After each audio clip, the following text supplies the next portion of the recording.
We're live! Yay!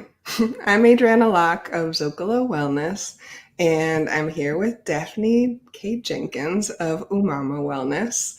And we're so happy to be doing this third episode of Recharge TV. So I like to do like a little check-in, like a little, like, let's take a breath and just be here. So let's do that. Just feeling our sits bones, feeling our feet on the floor, letting our body sink, and taking a breath in, not forcing it to be any kind of way. Feeling our body, if that's comfortable.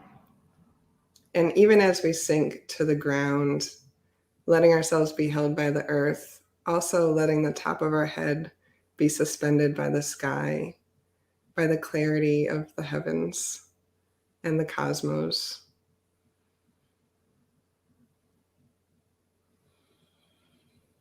Letting ourselves be suspended, letting those breaths come in and out. And in this space, welcoming any guides and ancestors who love us to be with us during this conversation, to hold this space during this time.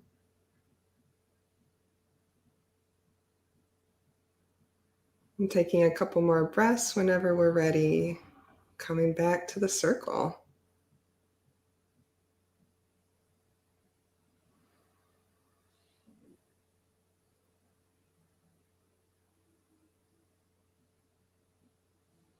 Yay. So before I introduce the amazing Daphne, we're going to do a little tarot reading.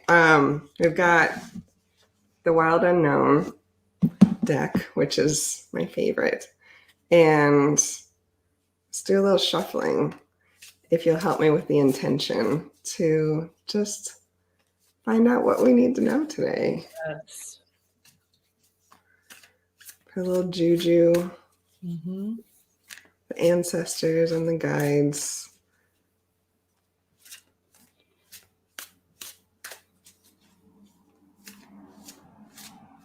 In Hawaii, is this also a time of like the thinning veil and like ancestors? And is this a time to like acknowledge ancestors and the people on the other side?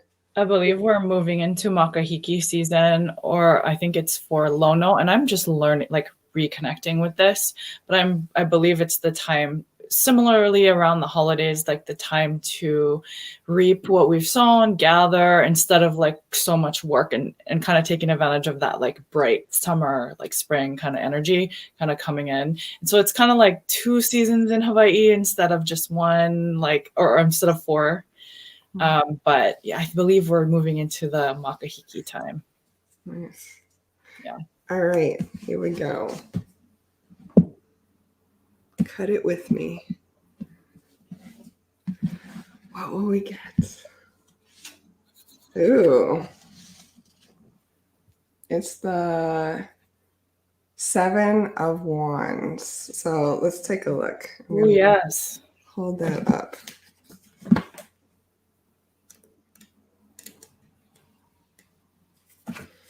Ooh, courage, inner strength. I can never remember where to put this. A single one stands up tall, ablaze with light. The others fall away in shadow. Such is the story of the 7 of Wands. You'll not find any strength or support from others, only yourself. It's time to be truly courageous and stand up for your beliefs. You may feel overwhelmed with caution and fear, but your internal fire will guide the way. Woo! Wow. It's like a singular, like 7, but the 6 fall away. Whoa. Yeah. Wow. Incredible. Yeah. I can't wait to see what that energy brings throughout our chat. I know. It'll be interesting. Right now, I'm just super curious. I'm like, okay, what does that mean? And it falls away. What does sovereignty mean? What is that? Yeah. Not necessarily individualism, but just, yeah, inner strength. Fascinating. I'm still kind of like digesting or tasting, not even digesting yet, just like, So, Daphne, yes. tasting, right? You are such a food wizard. And I would love for you to talk about. So, I'm asking all the guests on this Recharge TV series, what's the vibe that you hold in the world? Or what's the vibe that you're keeping or even aspiring to? You know, how do you describe yourself? Ooh. So I've been sitting with this question ever since I watched you and Kitten last week. And I caught like sort of the 3/4 of the whole thing. Like I missed this beginning kind of part, but I've been wondering like, what is my vibe? And I think my vibes are seasonal, life seasons, not just winter, spring, summer, and fall. But in this season of my life, I'm kind of holding the vibe of reclamation. And it's funny because I think the Seven of Wands is sort of like pointing to that for me too, because while reclamation for me means connecting back to sort of traditional or indigenous roots for me, that's what it means. There's a very unique and personal way of doing so that is in alignment with each individual's spirit or expression of life on earth. And I don't think there's just one way to reclaim. And I don't think like the way I reclaim is the way that all my clients should reclaim.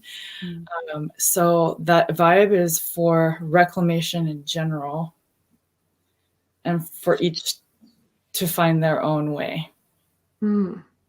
How does that? I know that you are a lover of nourishment and food as nourishment.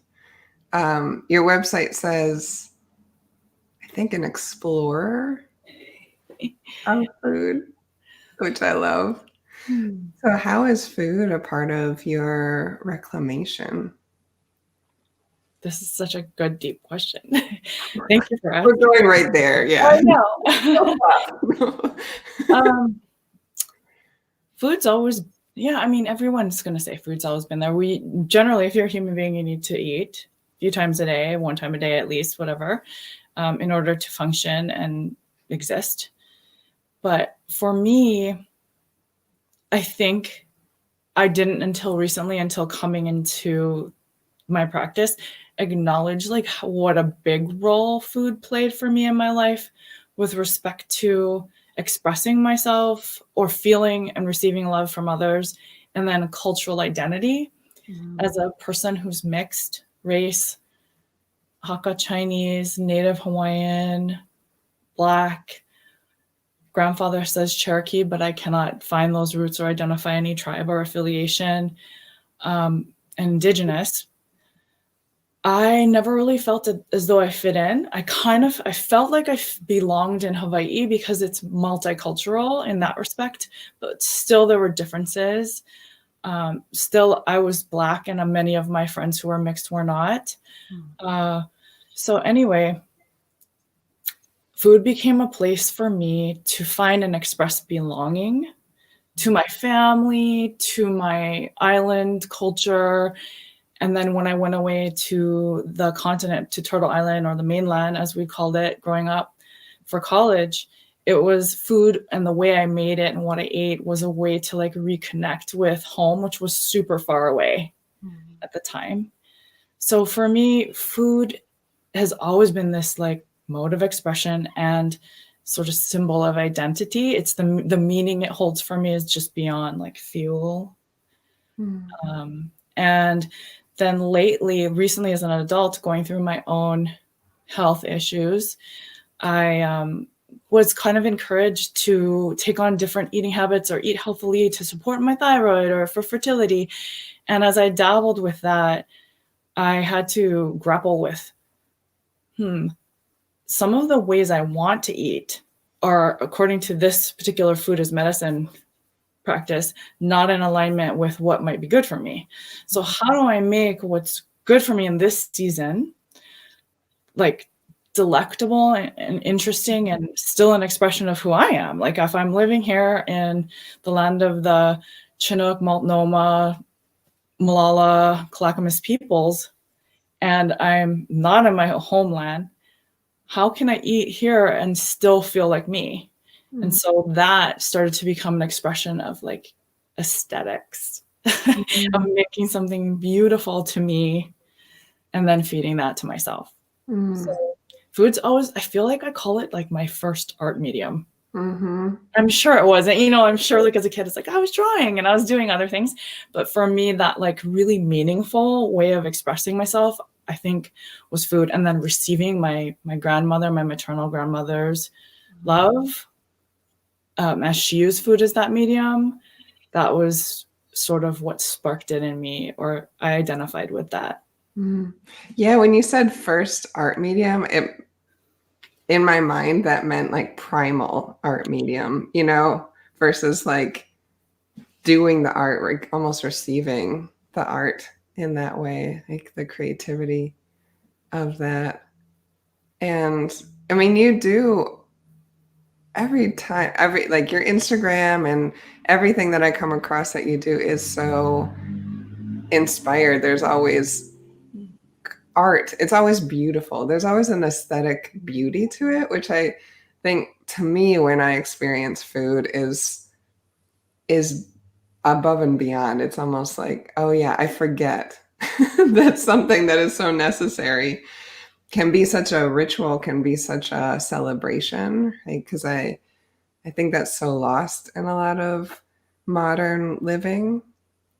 So yeah, my experience of your food and the way you practice nourishment is very aesthetic. Even your Aloha Fridays, which I totally want to talk about because it seems like such a simple thing, but I can see people catching on to it like, oh my God, this is amazing. And like, I'm looking forward to my mochi this week or whatever. I think people really gravitating towards that. And I think it speaks to what you're talking about as food as like a placeholder, food as something to savor and art, because you always make it art. And I don't know that much about Aloha Spirit, but would you say something about that and what Aloha Fridays are for the people?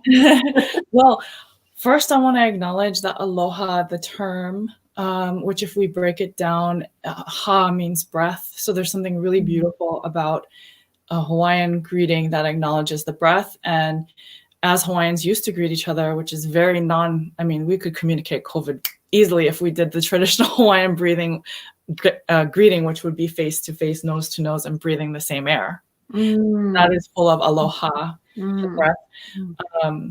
That would be called a honi honi. But so I can't possibly encapsulate the Aloha Spirit, but I know I do want to acknowledge that it has been used for marketing, kind of like co-opted and used to spread a different kind of marketing aloha that is not necessarily in alignment with what true aloha is. And I'll leave that there for people to tease out themselves. But for me, growing up, and I grew up in the 80s and 90s, and I listened to pop music and I watched, Family Matters and Saved by the Bell. And and I liked Michael Jordan, and, I'm a child of the 80s and 90s. And there was this song on the radio, and this is my experience of it. It might be a 70s song. Like my dad and I used to commute to drive me to my college prep school every day. And he also worked in town. So that was about a 40-minute drive in Hawaiian traffic. So it's only 10 miles, but you're in traffic.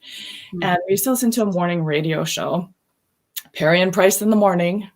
And there was this song that would come on Fridays, and it would like signal it's Friday, and it was called Aloha Friday. It's Aloha Friday, no work till Monday.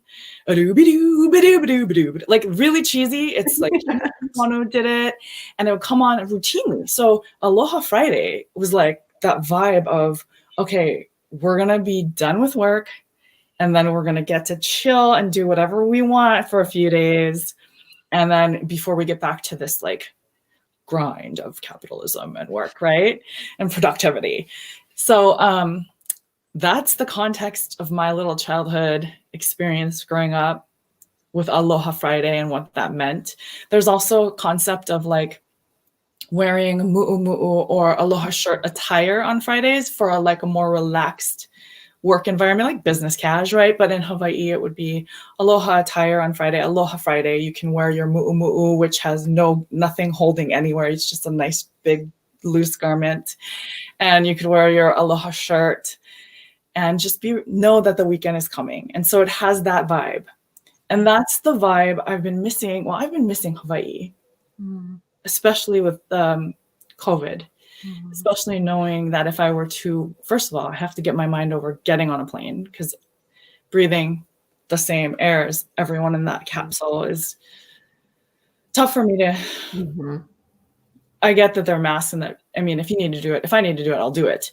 But that's a mental hurdle right now. And then once landing on my homeland, I would need to quarantine for 2 weeks. I would quarantine for 2 weeks somewhere away from my family home.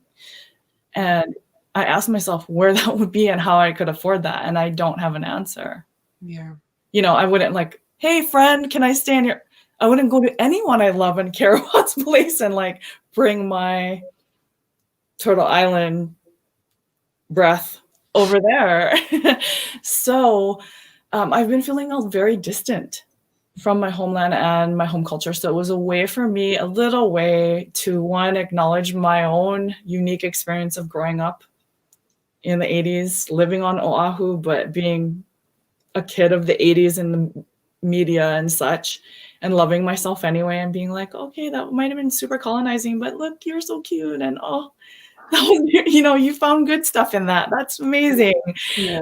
And then also trying to extend that vibe that I liked about Fridays to other people during this time of quarantining and social and physical distancing. And it's lovely to think that I might have succeeded in communicating that. I would say so. It's really like I look forward to it every It feels very regular, very like anything like that where it's like, oh yeah, I know I can go there. I mean, the first time you did it was really exciting. And I was like, oh my gosh, I gotta try this mochi. And then you kept doing it. I'm like, wow, it's gonna be there. Yeah. Well, I'm good at that. That's one of my superpowers is consistency. Like some might say obstinate. Like there's the flip side of the coin. But like I'm really consistent. I'm very devoted. Do you have like Capricorn or Virgo in your? I'm Capricorn rising. My dad's a Virgo. I'm an Aquarius. Okay, cool. Surprise. Yeah. But Capricorn rising. Nice. And I attract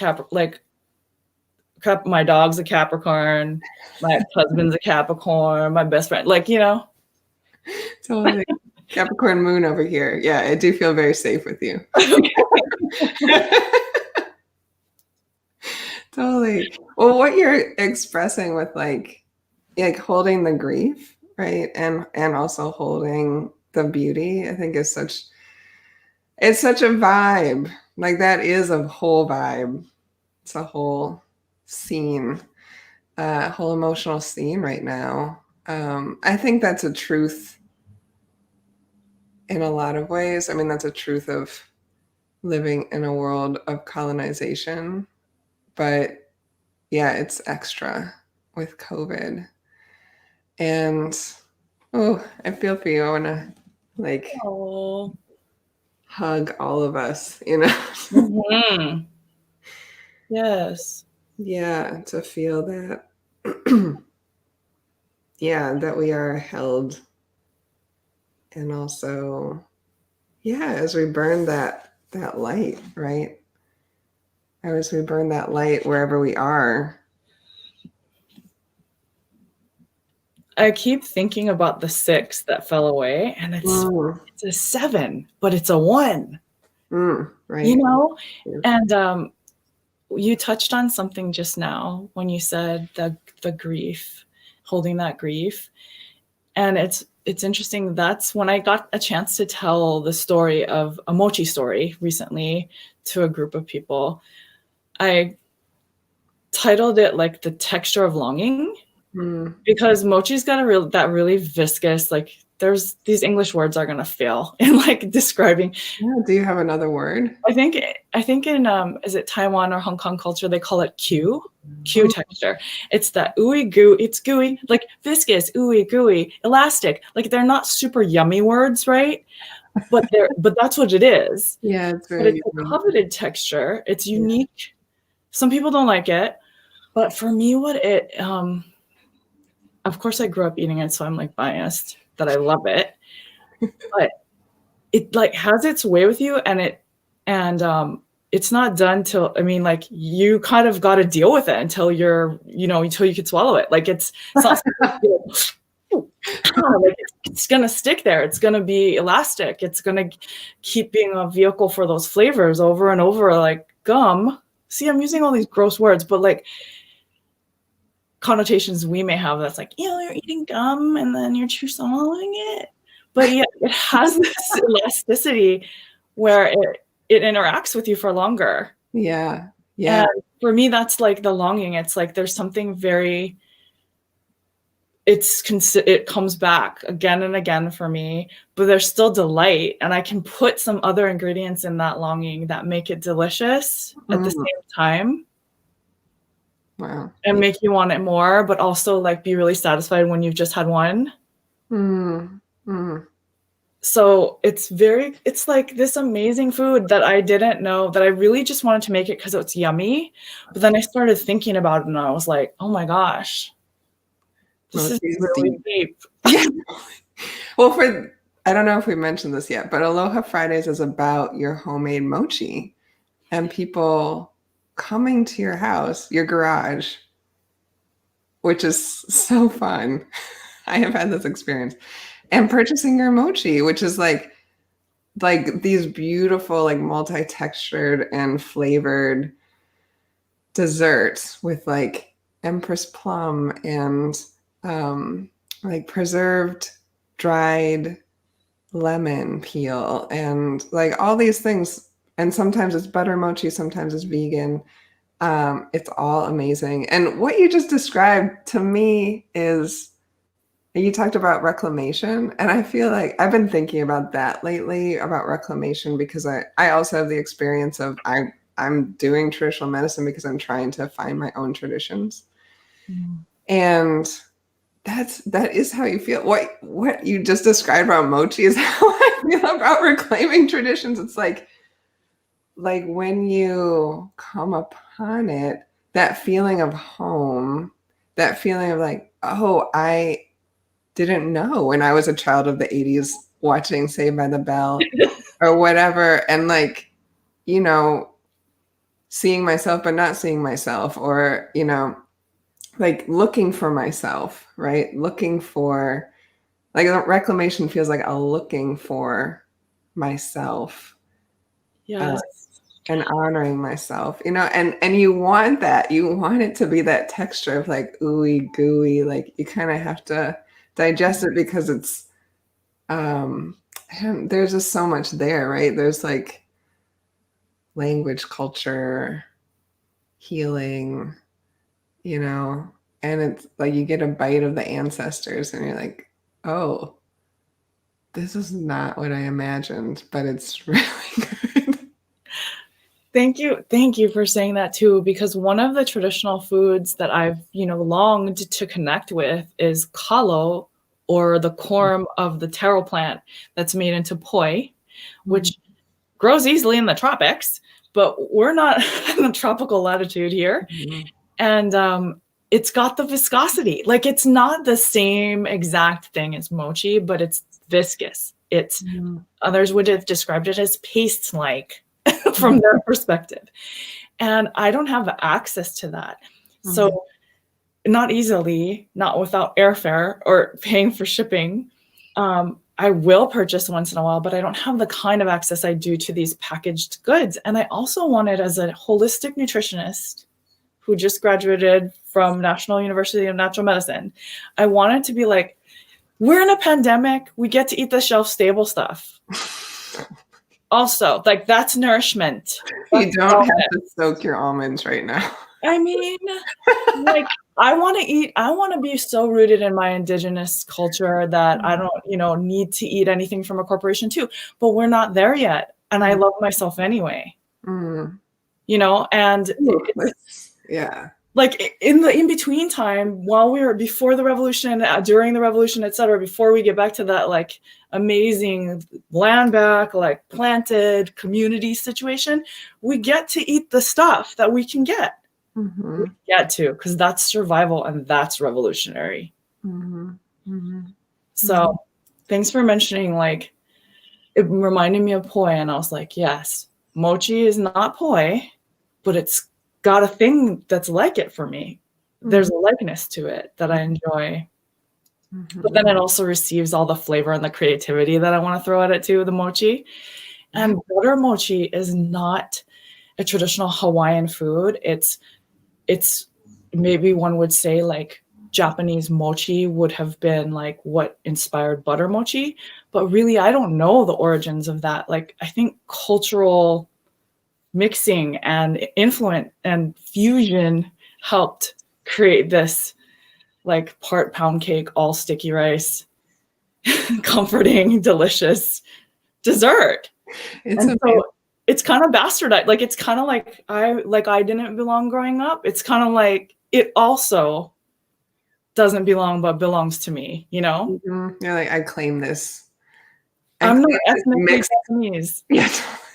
but then if you go back and like look on Wikipedia and you're like, what is the origin of mochi? It's like, oh, sticky rice has been eaten in China for millennium, and then Japanese use it for this. So it's like, it doesn't necessarily belong to only, like, maybe the word mochi does, but the sticky rice desserts permeate all kinds of Asian cultures. And Hawaiians didn't have rice, but they had poi, and theirs was very, very viscous. And then it would ferment over a few days, become sour, and then be probiotics. Like, anyway, I love food. I love your love of food. So poi is made from kalo, which is from the taro plant, but it's not the root, or it is the root? The root, yes, the corm, yeah. Okay, gotcha. Yeah. Yes, taro. Yes. Yeah, it's so like food is so interesting because of that mixing and interblending. Because, like there is appropriation and colonization, but there's also like intercultural, mixing and sharing, right? Like spices are a treatise on intercultural trade and sharing, right? I was just wondering about where chiles come from because they're everywhere, right? I'm like, do they come from this continent or do they come from other continents? They're literally everywhere and so varied. So like following the story of foods it's so deep in that reclamation process, I think. And I think it's so neat that as human beings, we can find something not from where we're from delicious. Like, even if the chilies are not from my native homeland, when I had one, I was like, this is going to be in my like mole from now on. You know what I mean? Like, I think that there's something really amazing and expansive about that aspect of deliciousness. Yes, yes. Like, let's try, I mean, we can't take the appropriation out of it, but like, I think it's interesting and very human.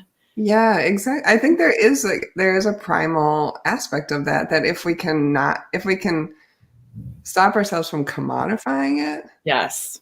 then we have a chance at not appropriating it and sharing it instead of appropriating it, being like, this is amazing and delicious and I totally want to make this, or I totally want to celebrate this, but I also don't have to co-opt it, I don't have to commodify it. So yeah, it's it's tricky.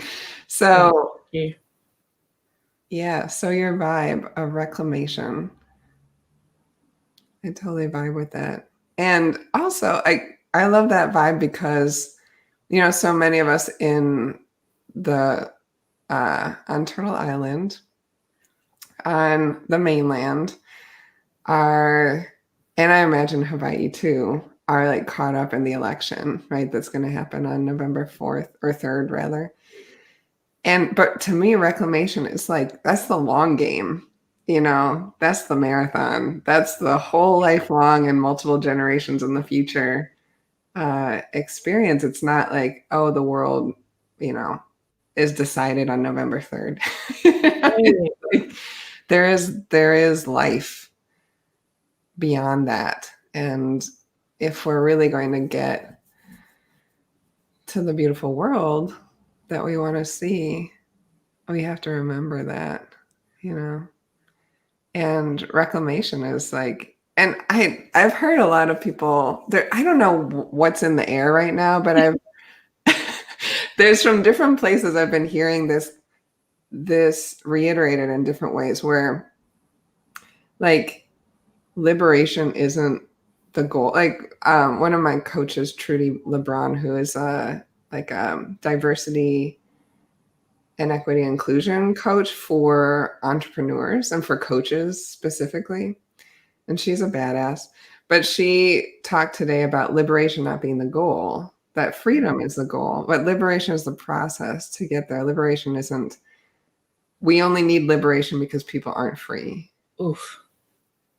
And I heard a similar thread from Janauda Petrus, who wrote an amazing book called The Stars and the Blackness Between Them, which is a young adult book of two young Black women who are queer and their navigation of the world. It's very like speculative fiction, like Octavia Butler-esque. And it's such a love letter in a book. But she talks about how one of her mentors said that her self-love is not revolutionary because it's not in opposition to oppression. It is sovereign. And I feel like reclamation is kind of like that. It's kind of like we only have to reclaim because things were lost, things were stolen. And whether that's through like, giving them away semi-consciously or having them be torn away, we only need reclamation because something has been lost. And hopefully someday that won't be true, that we will have found, ourselves and our traditions in our blood, in the stories, in the foods, in the land. And yeah, so I love that vibe and that path and that process. It doesn't feel easy. It doesn't feel like comfortable. I would rather just get to the place where we're all, connected and whole and feel the belonging and all of that. But it's like, can we enjoy the process of reclamation? I feel like you like embody that. Oh, this card keeps talking to me. As you spoke, I see the word reclamation, and I saw re and Asian fall away. And then claim was left. And I was like, oh, like what you're just saying, like we need to reclaim it. Reclaiming it is in context or relationship to something that was taken or lost or something. But if we just claim, like I'm not reclaiming buttermilk. I mean, I kind of am like from my childhood, but I could just say I'm claiming it. Yeah, it's yours. And then that's a different, like sort of accounting one does, instead of being like, I'm reclaiming that was taken from me, check. You're just like, whether or not it was taken, this is me, claim. Not steal though, but claim. I think that's really interesting. I also think it's interesting, that card is so fascinating to me, how it's a 7 and it's really a 1. And I feel that same energy in the word reclamation and then claim. Like, are there 7 letters in reclamation? No, there's more. There are things that can fall away that are unneeded, and it'll still be what it, is. Yeah, exactly. What is unneeded? And I think Ooh, yeah, that card is deep because with reclamation, what is the essence? What is the essence of culture and traditions? Do we have to have the actual ritual or the recipe or the thing, or does it already exist? And we Yes, and right? Yes, and yes. But yeah. it takes a little dance between both to acknowledge Hmm. the truth of that. Because the longing for me would still be there to the ceremony and the ritual and the Mhm. like, what was that? And my people did that, and I want to do what my people did. But I think too about this. I think about like human, the evolution of consciousness. There's a philosopher I've read at one point. I can dig deep into my archives about this, but this man, of course, had a concept that people went from like a very archaic thinking into like the dark ages into, like there's an evolution also in thinking, and that this next wherever we are now is like going to be integrating all the consciousnesses, because there's this thing of like when I look back at traditional culture, there was still patriarchy involved in like traditional Hawaiian culture. There were still like things that I don't want to reclaim, at play, because that's what the world was back then. And Mhm. that's what the context was. Right. Yes. So it's not that I want to go back to that. I don't. I do want to be more in connection with the evolution of that culture, though. Yeah. Again, the falling away of the six, right? The falling away of the six. One of my teachers calls it like harvesting the gems of the traditions and letting go of the garbage. That there are always gems and there's always garbage. Is that Sifu? Yeah. Yeah, of I course. sounded, I heard, I was like, Yeah. okay. My Tai Chi Sifu Master Ko says that. And Daphne has met him. Sifu, okay, so Master Ko, when he talked about the samurai, he blew my mind because he said that they could go and be warriors on the battlefield where death is in your face and beside you and happening to your friends, and then come back and do poetry and art. And when he said that, I saw myself. I was like, oh my God, you, a warrior, can be an artist. Like, you're not just either one. Like, just you can regulate to do that. Yeah. Oh, it was so good. Isn't that interesting? Yeah. And like the way he talks about martial arts and the way that my Chinese teachers talk about like the old scholars and the old medical people, they were all what people would call Renaissance people. They're all artists and scholars and philosophers and doctors and all the things. I mean, again, there's also hierarchy, right? And there's also patriarchy. But there was like this cultivation of beauty in all these different ways. And that you can be, I mean, yeah, like we're in a battlefield right now. And what does it mean to, right? Like reclaim, claim, belong, have that strength, and seafood talks about, in the old books, which is actually also the oldest medical books that we have from traditional Chinese medicine. The character for the enlightened person also mean like you could interpret it as standing on one foot or like standing independently, like this. A cardigan.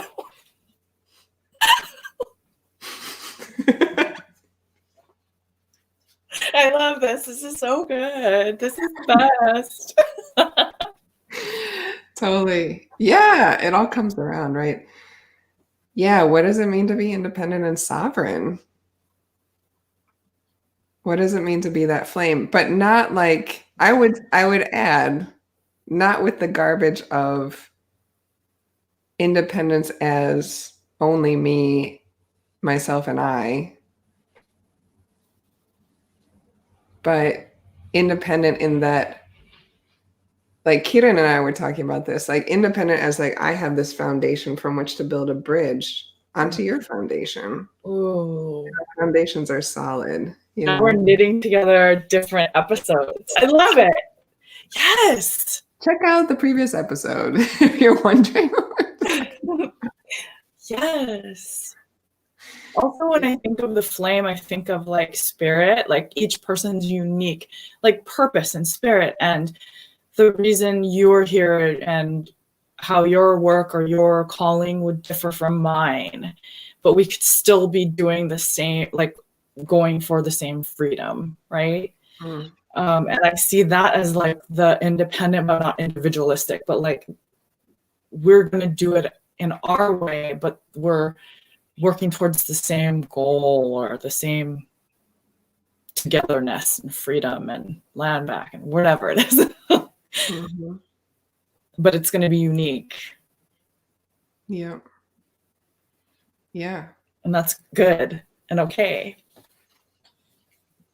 It's true. Yeah, exactly. Your video is freezing a little bit. Oh, is it? Oh, I think it's just the internet, but it's okay. On my end, it's okay. That's good. It's a little freaky on this end. Maybe it's my internet. Oh no. I see you okay. Oh, good. We're good. We're okay. I can hear you perfectly. Okay. I'm still here. I'm not frozen. Great. Yeah. Well, reclamation. Let's feel that vibe in the world, claiming the Because courage, that's the courage that you talked about with that card. I think changing reclaim to claim takes courage. Wow,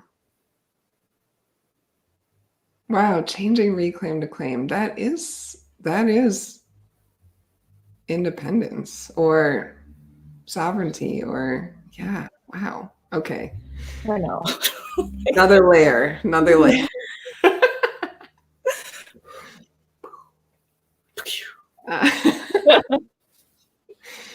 Daphne has been so good. Should we tell the people how to contact you? Let's see. Yes. I've got a little banner for you. Ooh. Umauma Wellness. Yes. Is where people can find you. Mm-hmm. And there it takes you to Instagram for Umauma Wellness, which is, I check that too, but I'm also at Daphne_K_Jenkins on Instagram, Daphne K Jenkins with some underscores between it all. And that's where I've been posting just my Aloha Friday mochi updates, or I'm going to actually be popping up this week at Kuchen House on Southeast Powell and 12th. They're having a little vegan kind of brunch and some vendors, a little indoor market with 10 people at a time to come through and physically distance shop. And so I'll be doing that. That'll be my first little toe out of my garage and into the people. And that particular batch will be all plant-based and vegan. But I hope to offer a couple batches this week out of my garage around that event, unaffiliated, for those that are curious. And right now, what I really love to do is just explore whatever flavors are percolating with me each week. And so I'm thinking about pineapple upside down mochi. I think it's crazy. I don't know if it will even work, but I'm like, I want to try it. So I want you to try that. Maybe eating the shards of that, or the really perfect outcome of it. And then I'm also thinking about some miso chocolate chip, something or other mochi. So these are the things that I think about during the week. And then I'm like, ooh, yeah, that sounds great. And then I get excited, jazzed up, and I turn on some music and I try to make it. And many people get to taste the results. I'm excited. I hope to be one of those people. And definitely people should check out your Instagram. It's really awesome. I always love visiting your Instagram. And yeah, it's so, thanks for sharing your vibe with us. Thank you for having me. And for coming and, sharing that beauty and the Seven of Wands, the flame and the falling away.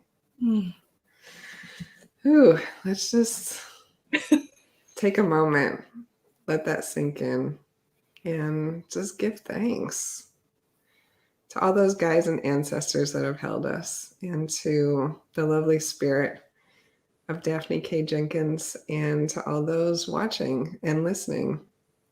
Thank you so much on this episode of Recharge TV. We'll see you next week.